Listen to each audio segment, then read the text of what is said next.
former professor at the University of Mysore and currently Dean of the Kaveri Group of Institution, Mysore. Recently, Professor Srikanta Swamy has been admitted as a lifetime fellow of International Association of Advanced Material and fellow of the Royal Society of Chemistry, London. And Professor Srikanta Swamy is an international recognized researcher and material scientist. He is well known in material science, environmental earth science, and the hydrothermal technology of crystal growth, especially in the field of carbon nanotubes. He has served as an inviting scientist at the Tokyo Institute of Technology and the Research Institute of Kawamatsu, Japan, and has established several collaborations throughout the globe. He has published over more than 250 research articles and he has guided 25 PhD until now. Please join me in warmly welcome Professor Srikanta Swamy. He has honored to have him to today's talk. Welcome, sir.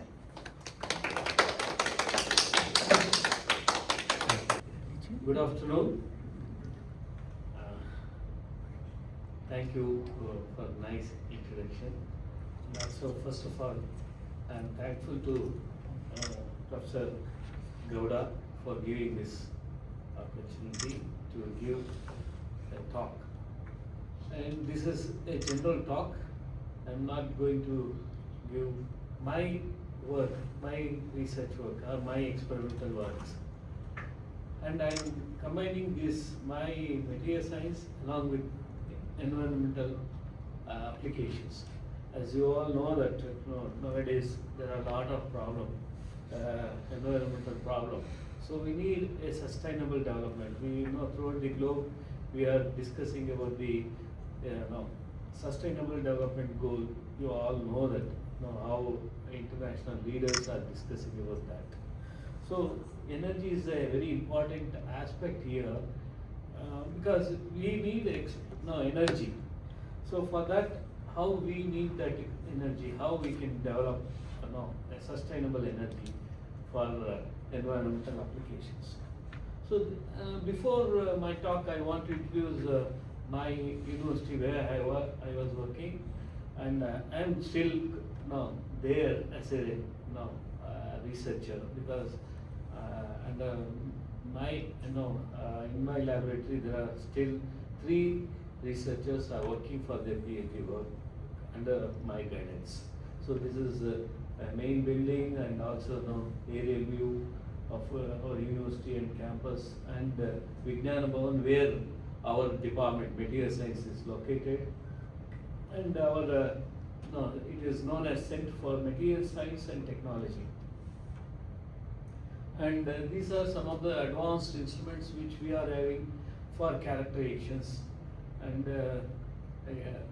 almost all for material science, what are the instruments needed?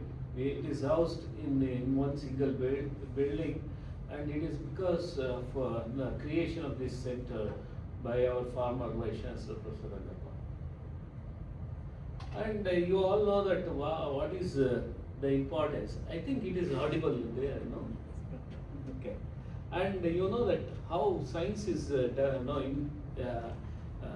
coming up every day. One of the main cause of rapid and profound generalized changes that we are experiencing in the last 3 decades because of more technological growth, more development, and more improvement, and their applications in the production, distribution, and consumption of goods and services. And what is the consequences of this throughout the world? See, world economy, there is a globalization of markets.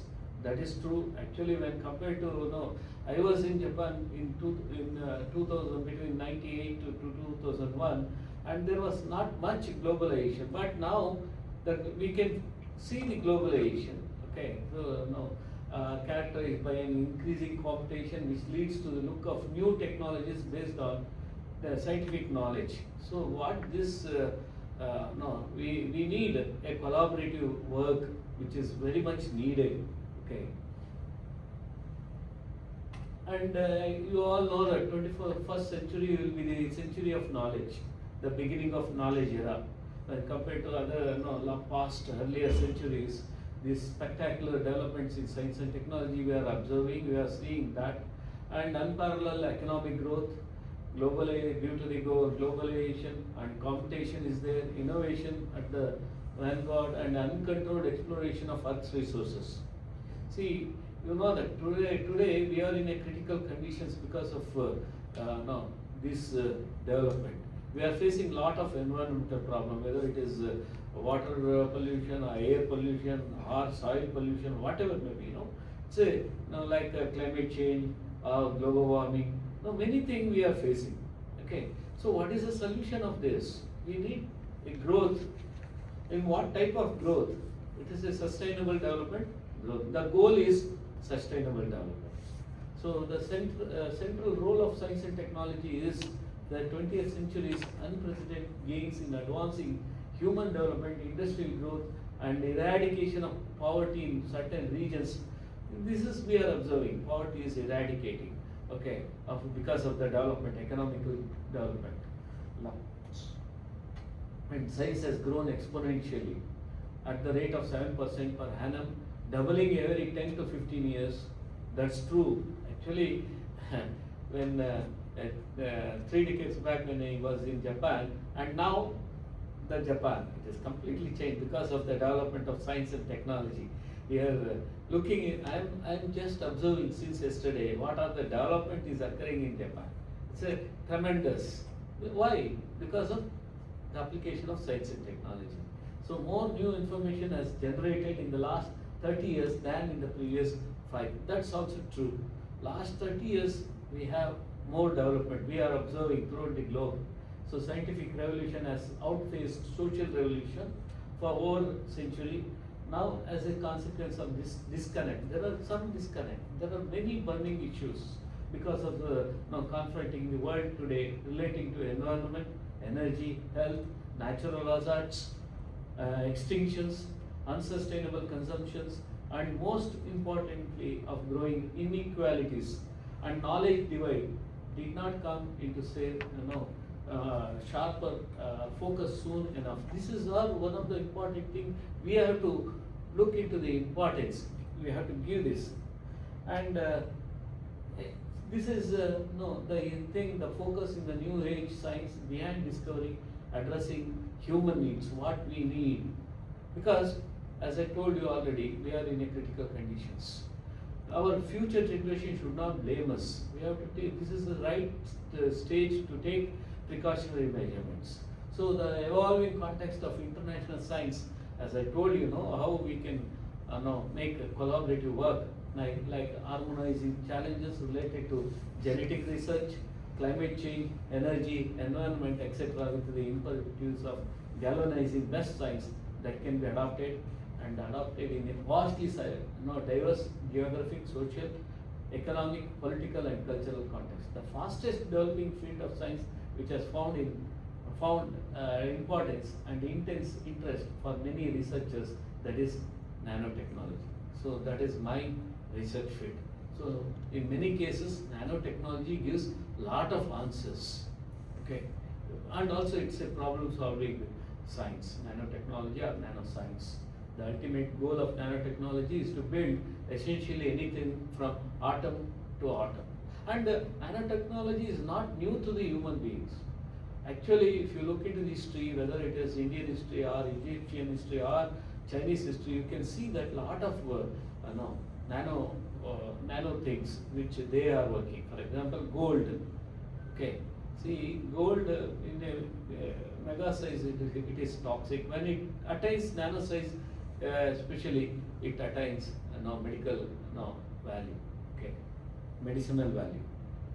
So nanotechnology results in materials and systems whose structures and components exhibit novel and significantly changed physical, chemical, and biological properties, resulting from ability to control structures and device of atomic, molecular, and supramolecular levels. So that's true. Actually, the mega size and nano size, the properties definitely change its properties.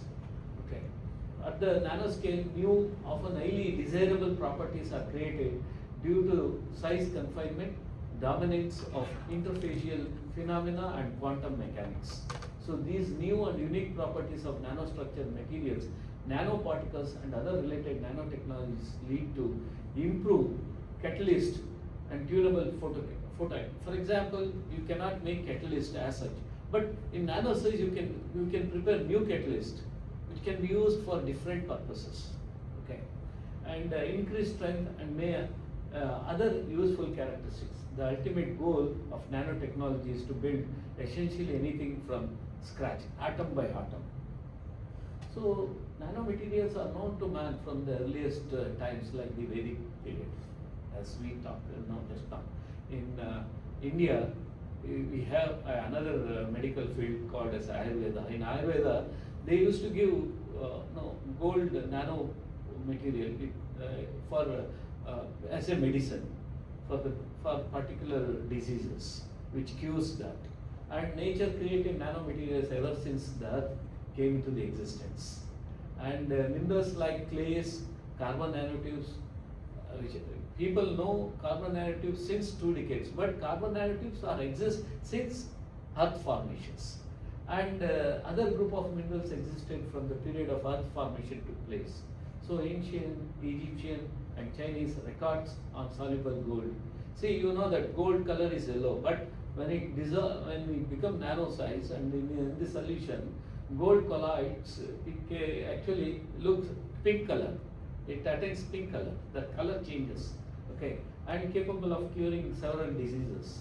So the first scientific understanding or explanation on gold nanoparticles during 1850s was given by Michael Faraday. So he is a great man who actually the modern science which starts because of his explanation. Michael Faraday, what he explained about these nano aspects of the thing, and explained that the color of gold changes with its particle size. That is the beginning of nanotechnology. And you know that, see, this is simple example which I am giving. If you look into this is a sedimentary rock. In single rock, how many type of structures we can see? It's all centimeter or millimeter sizes in one single rock. Okay. See, actually, what we are doing with material scientists, we are just copying or simulating the conditions what exist in the earth to the laboratory, whether it is creating pressure or temperature. See, you know that at home we cook the food using cooker. Similar way, we created pressure and temperature in the laboratory to prepare new materials. So same, this is one of the inspiration. Okay, when you look into any rocks, different types of rocks, you can see different structures. In single rock, different types. And similar way, I took this as an inspiration to further synthesis the nano materials in the laboratory, and as I told simulating the conditions, transferring the conditions into the laboratory. Okay, and this is one which I want to quote here. In the beginning I just mentioned about the environmental problem. See, John F. Kennedy, actually, he mentioned that anyone who can solve the problems of water or wastewater treatment will be worthy of 2 Nobel Prizes, one for peace and one for science. It's true also. See, in Japan, which I observed, there are not much water pollution problem, but in the developing countries, many countries, the people are facing water problem, water scarcity. Okay, and actually, natural nanomaterials are abundant. Okay, without noticing there are many things. A good example is nitrogen fixation by microbes, and microbial and geochemical analysis. They both act together. Geochemical, see, in the earth, the geochemistry play an important role along with the microbes. Microbes actually helps for geochemical process in the chemistry. Analysis is performed to determine the change in pollutant concentration and the underlying pressures. So the microbiological ecosystem dynamics are coupled with geochemical reactions and physical transport. The physical and chemical processes are reasonably well understood, but better understanding of the microbial process is still required. okay, microbial process. So that's why we need most of the works.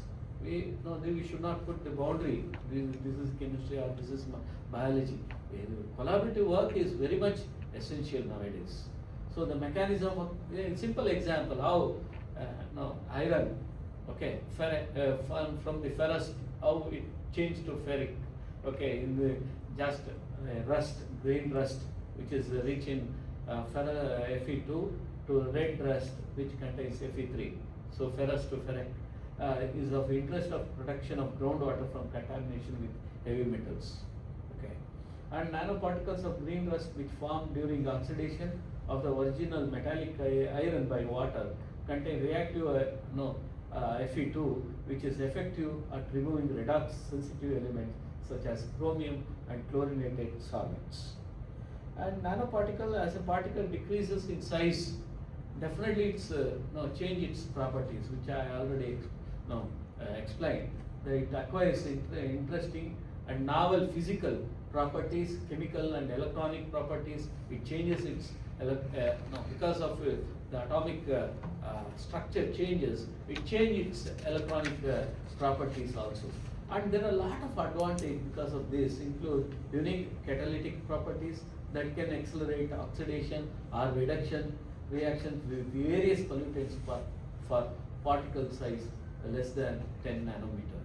And at very small particle size, gold loses its metallic properties and becomes a semiconductor. Even a concentration of less than 1% of the photocatalytic activities of titanium dioxide is doubled. And mesoporous and microporous materials are being developed for green chemistry. So we are actually, these porous materials we are developing, nanoporous materials, that is very much needed for many environmental applications and catalytic applications, including selective catalysts. These materials are functionalized by depositing catalyst inside their pores. And examples include silica-based mesoporous molecular sieves. This is age-old technology modified with titanium for 4-chlorophenol decomposition or with manganese for gas phase oxidation reactions with graphene. And as I told you, my specialization, when I was in Japan, I worked extensively on nanocarbons, carbon materials. Actually, before 1985, only two types of carbon, like diamond and graphite was known, allotropic forms. And in 1985, Pluto and Swamy discovered fullerene, Buckminster fullerene, C60. Afterwards, the extensive research work on carbon started, and the scientists found different form of carbons, nanocarbons like fullerene, tubes, cones, carbon block, horns, reds, foams, nanodiamonds. These were all different forms. Even people say nano carbon onions. Okay, based on their structure, they give different names. And you know that graphene sheet is one of the revolution which happened, because graphene is, you all know that it is a layer in graphite, an layer, hexagonal layer, which are held with the covalent bonds. And they are held with the van der Waals bonding. Because of that, it is softer. But graphene is a different property. So people wants to cleave it, but it was not possible until 2010. Okay. So a new form of graphene with many potential uses, and it is a member of two-dimensional material, and discovered by Professor Andrew Gibbs of UK and research group at the University of Manchester. It consists of hexagonal array of sp2 bonded carbon atoms, just like those in the bulk graphite. And 2D materials display very interesting properties and are fundamentally different from 3D materials we encounter every day. So you know that we are using pencil, that is graphite. But a graphite, when we make a graphene is cleaved, it gives different property. Okay, whereas graphite is very, you can break it. But graphite, you cannot break it. It can be the uses are extensive. Because of the discovery of graphene, now we have now foldable televisions or foldable our mobiles are available because of this. Because it is replacing now silica-based printed circuit boards, PCBs, with the graphene or carbon nanotube printed circuit boards. And is the man who is always thinking about in a different way. So it's a really very strange. People are struggling to get Nobel Prize, but he got the Nobel Prize with just Scotch tape.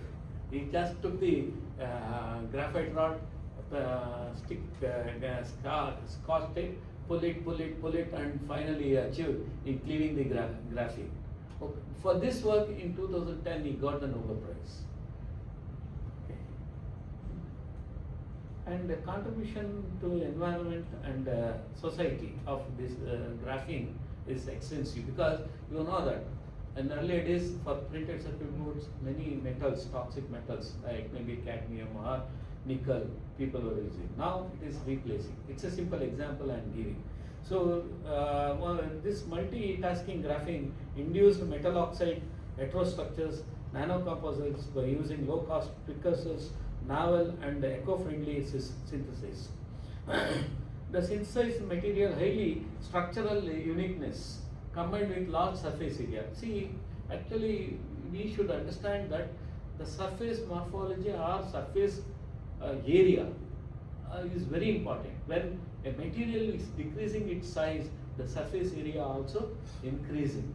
That is the uniqueness of nanotechnology or nanomaterial, and a fascinating structure to compare to already reported materials in the worldwide. So here, photocatalytic, as I told you, in the beginning itself, environmental pollution like air, water, or soil. But water pollution, people are wastewater treatment in the industries. People start using this photocatalytic material where it can degrade. So photocatalytic degradation of dyes with non-toxic molecular intermediates in the first time reported, and also photocatalytic removal of heavy metals. We have done this. First of its kind to examine the effect of synthesized metal oxide on cell lines, and also we work with this material to study with the cell lines. And the present investigation, our investigation serves as a baseline data for future safe metal oxides and biological relations. The cost of wastewater treatment for 5 years can go up to approximately 100 billions, and this cost can be reduced very efficiently to socio-economic standards. Adoption of this method can reduce the 75% of expenses. See, this is which we are doing in our laboratory. We prepared this material for the degradation of dyes or removal of heavy metals, okay, in the laboratory. And this is how we prepared this material. We used microwave hydrothermal, not conventional microwave. This is a laboratory microwave hydrothermal method for the for nano and heterostructures. I don't know why the question comes there while typing. It is not a question actually. This is a reactor, oven type reactor, and in that there are metal autoclaves are there where we put our ingredients like the desirable. You all know that when we do the chemical process, we have to calculate molar proportions. According to that, we put in the solution, we put that, and for the preparation of materials. And see, this is the graphene sheets we prepared using that different type of graphene sheets we prepared, and this is the CM and TM morphology of graphene sheets which we prepared in our laboratory. And this is the same material we use photo degradation from how the degradation occur, and band gap energy is also very important here. When band gap reduction is very helpful from this one, and we can see that the degradation and also electrochemistry performance, and also we use this catalyst to make to prepare the hydrogen. Okay, just we try to make hydrogen evaluation reaction, like you all know that water splitting. Okay, now you are no, in the earlier part which I discussed, it was about the pollutant reductions.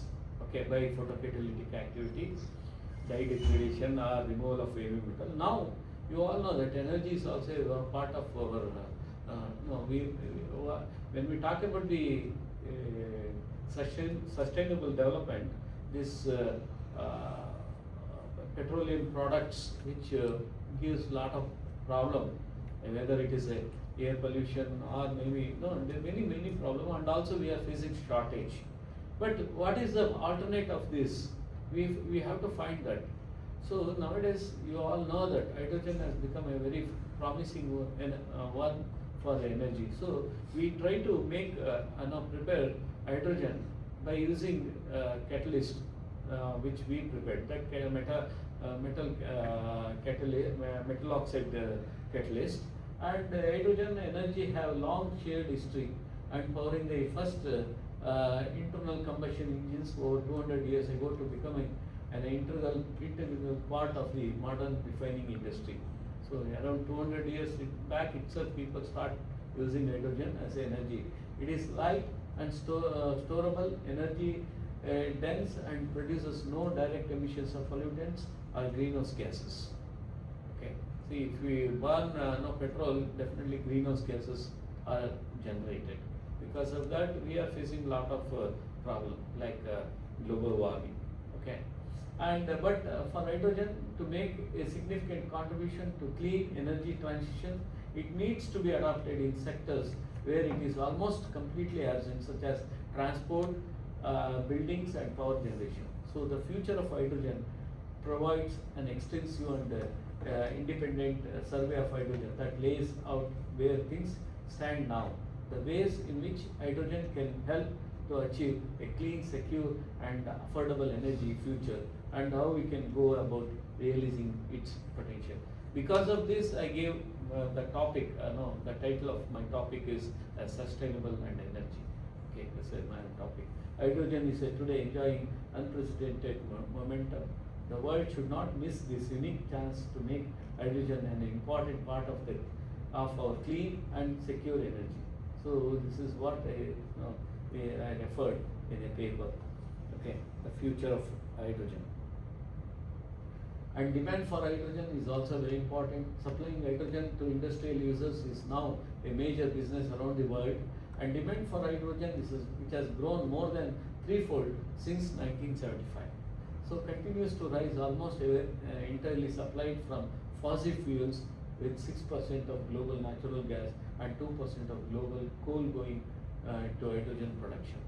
So as a consequence, production of hydrogen is responsible for carbon dioxide emissions reduction of around 830 million tons of carbon dioxide per year, equivalent to carbon dioxide emission of United Kingdom and Indonesia combined. So hydrogen production can be extracted from fossil fuels and biomass, from water, or from a mix of both. Natural gas is currently the primary source of hydrogen production. The annual global dedicated hydrogen production of around 70 million tons. This accounts for about 6% of global natural gas use. The production cost of hydrogen from natural gas is influenced by a range of technical and economical factors. So here, some of the things which we are connecting with. So fossil resources, low cost, large scale hydrogen production with different methods, and biomass waste, and even the final green type of process is water splitting. Okay. So here hydrogen, the aim of hydrogen application is actually the overreaching objective of almost all hydrogen application is the climate neutrality of all energy supply systems. So green hydrogen is completely free of emissions. Okay, so we need green hydrogen. Okay, now rather than, as I told, shown in the earlier slide, like yellow or blue hydrogen. So green hydrogen is nothing but the method how we prepare the hydrogen. Okay, as a substitute for natural hydrogen helps to protect the climate while also offering an alternative to the expensive and continuous extraction of natural gas. So the use of hydrogen is also expanding options in mobility sectors, and nowadays people start using this for vehicular motion also, like whether it is car or bus or even train, the people start using this. And another major goal of hydrogen applications is sector coupling. Hydrogen interlinks the three sectors of energy industry: electricity, mobility and heat supply, and offers comprehensive solutions across all sectors. And so for my work, actually we prepared metal oxides, metal oxide composites. Okay, so metal oxides are a crystalline solid that contain a metal cation and an oxide anion. They typically react with water to form bases or with acids to form salts. This is very basic science. The alkali metals and alkaline earth metals form three different types of binary oxygen compounds: oxides containing O2 minus, and peroxides which contains oxygen covalent single bonds, and superoxides containing oxygen ions, which also have oxygen covalent bonds, but with one fewer negative charge than peroxide ions. So alkali metal peroxides, that is metal oxides, M2O2, and superoxide, metal oxides, and the alkaline earth metals form only oxides, MO and peroxides. So these are the different metal oxides where very important. And in our work, we actually synthesize metal sulfide. Okay, these metal sulfides have attracted great attention because of their excellent properties. Nowadays, metal organic frameworks along with metal sulfides has become a very important one. In last year, Nobel Prize actually awarded because of the work on metal in chemistry, metal organic framework works. Okay, and promising application in electronic, optical, and optoelectronic devices. Well-aligned nanostructures, arrays, or substrates are highly attractive for their enhanced properties. So the general solution route and thermal evaporation under controlled conditions have been utilized for oriented growth of various metal sulfide and these nanostructures, arrays, and demonstrates. See, you can see that how we prepared this metal sulfides with graphene. Okay, we made it a cage like that for the catalytic activity, and we use this for hydrogen production. And this hydrogen evolution reaction we have carried out and by electrochemical process. And catalysts is an important domain of chemistry, and these are the history of catalyst. Actually, Brazilians first used the word catalyst in 1836, taken from the Greek word. Okay, and catalyst is important because 80% of industrial chemical production requires catalysis, and goods and services resulting from catalysis contribute more than $10 billion trillion to the global economy. Catalysis provides solution to problems of global significance, such as developing alternative energy sources and reducing environmental impacts of chemical and fuel use and production. By these are the activities, whether activity, stability, and selectivity, allowing chemical process to use less energy and produce less waste, enabling the use of renewable resources to make fuels and useful chemicals. And here you can see that how catalyst usually works. Okay, and 60 years after Vesuvius, Oswald established the kinetic nature, the motion of the electrons, how important in the catalyst. He established and gave the definition in 1858. A catalyst is a substance that changes the rate of chemical reaction without itself appearing in the products. According to IPAC 1976, a catalyst is a substance that being present in small proportion increase the rate of alternate of chemical attainment of chemical equilibrium without itself undergoing chemical change. In general, an agent that provokes or speeds significant change or action in the reaction. So it increases the reaction rates and help in the desirable proportions. And catalytic nanoparticles have been used for centuries to facilitate desirable chemical reactions and to suppress unwanted byproducts like this. And this is the one which we made, okay, dimension reduction and faster ion and electron transport, higher surface reactivity,